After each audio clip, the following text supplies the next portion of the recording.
લાગે છે તેના ઘરમાં ઝઘડો થયો લાગે છે. ચાલ ચાલ આપણે તેને પૂછીએ. હા, ચિંતન ક્યાં જાય છે? અહીંયા અહીંયા. શું કામ છે યાર? અરે ચિંતન, તું અમારી જેમ રિસાઈને આવ્યો છે ને ઘરેથી? હા. કેમ? તને વળી શું થયું? બીજું શું થાય? ઘરમાં રહેવું ગમતું જ નથી ને. જ્યારે હોય ત્યારે પપ્પા વાત વાતમાં ઉતારી પાડે છે અને મમ્મી આખો દિવસ એમ જ કહ્યા કરે છે કે ગરમ ટીપીઓ ચંપાવી દઈશ, ગરમ ટીપીઓ ચંપાવી દઈશ, એક મહિના પડી જશે એવી ધમકીઓ જ આપ્યા કરે છે. જોયું સુજન? જોયું ને?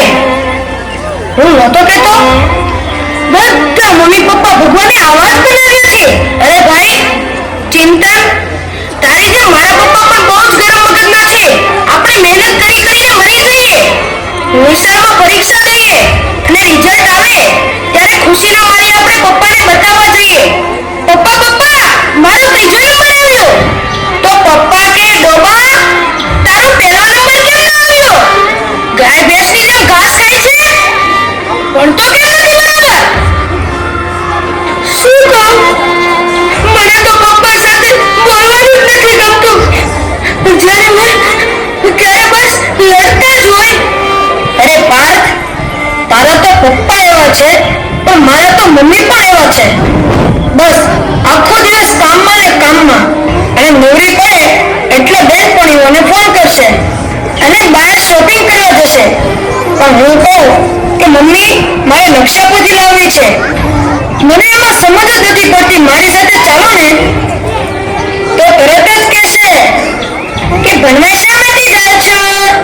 ભણવાનું તારે છે કે મારે?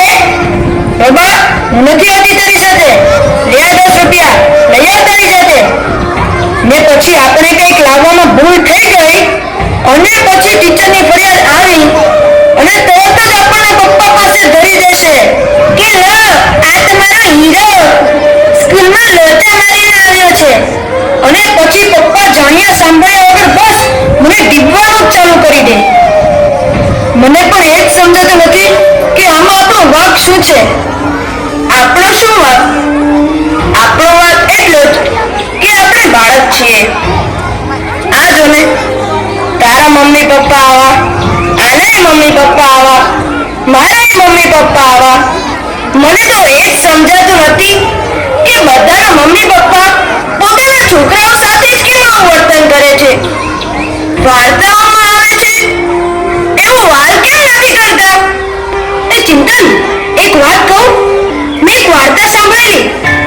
એક ધમાલિયો છોકરો હતો પણ એના પપ્પા મમ્મી એને બહુ પ્રેમથી સમજાવતા હતા. એના માટે સરસ મજાની બોધકથાઓ લઈ આવે, એની સાથે બેસીને વાંચે, એને સમજાવે, એને પ્રેમ આપે, હૂંફ આપે, જાત જાતની વાતો શીખવાડે અને જાત જાતની રમતો રમાડે. અને પરિણામે એ બાળક ધીરે ધીરે આગળ વધવા લાગ્યો અને પછી એ બહુ મોટો માણસ બની ગયો. મને તો એમ થાય છે કે આપણા નસીબમાં આવા મમ્મી પપ્પા કેમ નથી? શું આપણને આવો પ્રેમ ક્યારેય નહીં મળે? મળશે, જરૂર મળશે, પણ આપણને નહીં, પેલા પાલતુ કૂતરાને. મારો પ્યારો પ્યારો ટોમી આવી ગયો. બહુ સ્વીટ છે, કેટલો ક્યુટ લાગે છે આજે મારો ટોમી. વાહ વાહ વાહ વાહ.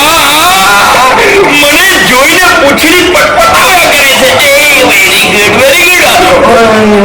ભૂલી જ ગયો, તને બ્રેકફાસ્ટ આપવાનું તો ભૂલી જ ગયો છું. લે લે લે બિસ્કિટ કા. વાહ વાહ વાહ વાહ. કેવા પ્રેમથી બિસ્કિટ ખાય છે મારો ટોમી, મારો ડોગી. કેવો મસ્તીથી પૂંછડી પટપટાવે છે. વાહ વાહ વાહ વાહ. મને એમ લાગે છે કે તને પૂંછડી પટપટાવતા જોઈને હું પણ પટપટાવું. એટલે પૂંછડી નહીં, મારે ક્યાં પૂંછડી છે. મારો ડોગી, મારો સ્વીટુ. બહુ સાચું કીધું હો તે.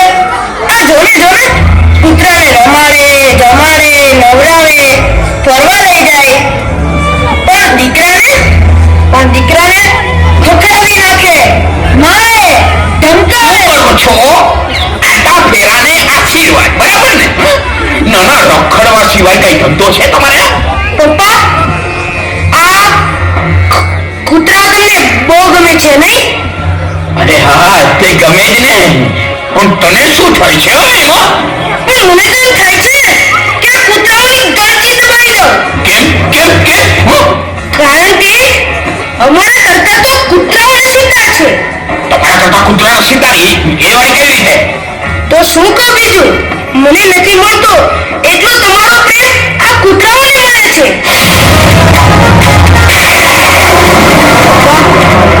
પપ્પા, અમે તમારા બાળકો આ કૂતરાથી પણ ગયા. અમે તમારા બાળકો આ કૂતરાથી પણ ગયા. પપ્પા, જવાબ આપો પપ્પા. કેમ કઈ બોલતા નથી? આ કૂતરાઓ જેટલો પણ હું તમને વાલો છું પપ્પા, કેમ કઈ બોલતા નથી? મોટા થઈને જો મારે પણ આવા જ પપ્પા જવાનું હોય તો મારે મોટા થવું જ નથી પપ્પા. મારે મોટા થવું જ નથી.